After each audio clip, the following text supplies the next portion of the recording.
शादी के 7 वचन और उनके अर्थ। पहला वचन।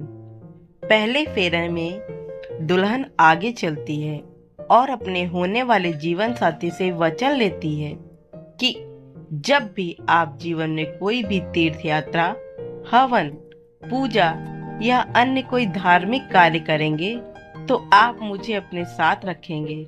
यदि आप सहमत हैं तो आपकी जीवन संगिनी बनना स्वीकार करती हूँ।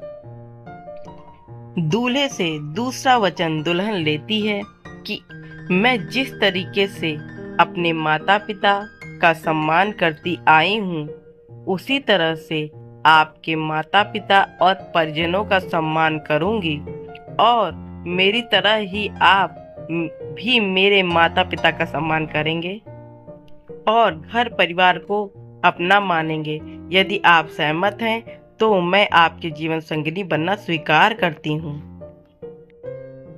तीसरा वचन। तीसरे फेरे में दुल्हन दूल्हे से ये वचन लेती है कि मैं जीवन की तीनों अवस्थाओं, युवावस्था, प्रौढ़ावस्था और वृद्धावस्था में आपका साथ निभाऊंगी। अगर आप भी मुझे ऐसे वचन देते हैं तो मैं आपकी जीवन संगिनी बनना स्वीकार करती हूँ। चौथा वचन।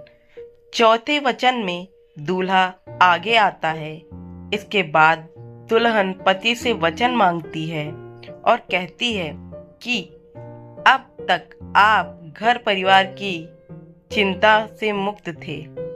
विवाह के बाद परिवार की जरूरत को पूरा करने का दायित्व तो आपका होगा। अगर आप इसे निभाने को तैयार हैं तो मैं आपकी जीवन संगिनी बनना स्वीकार करती हूँ। पांचवा वचन। पांचवें वचन में कन्या अपने अधिकारों की बात करते हुए दूल्हे से यह वचन मांगती है कि घर के कार्यों में, विवाह आदि, लेन देन और किसी अन्य चीजों पर खर्चा करते समय अगर आप मेरी राय लिया करेंगे तो मैं आपकी जीवन संगिनी बनना स्वीकार करती हूँ। छठा वचन। शादी के छठे फेरे में दुल्हन दूल्हे से ये वचन मांगती है कि अगर मैं अपनी सखियों, परिवार या अन्य लोगों के बीच बैठी हूँ तो आप कभी भी मेरे सामाजिक रूप से अपमान नहीं करेंगे। साथ ही जुआ आदि किसी भी बुरी आदत में नहीं फंसेंगे। अगर आप मुझे ये वचन देते हैं तो मैं आपके वामांग में आना स्वीकार करती हूँ। सातवां और अंतिम वचन। शादी के आखिरी यानी 7वें फेरे में दुल्हन कहती है कि आप पति पत्नी के आपसी प्रेम का भागीदार किसी अन्य को नहीं बनाएंगे और अन्य स्त्री को माता व बहन की भांति सम्मानजनक दृष्टि से देखेंगे।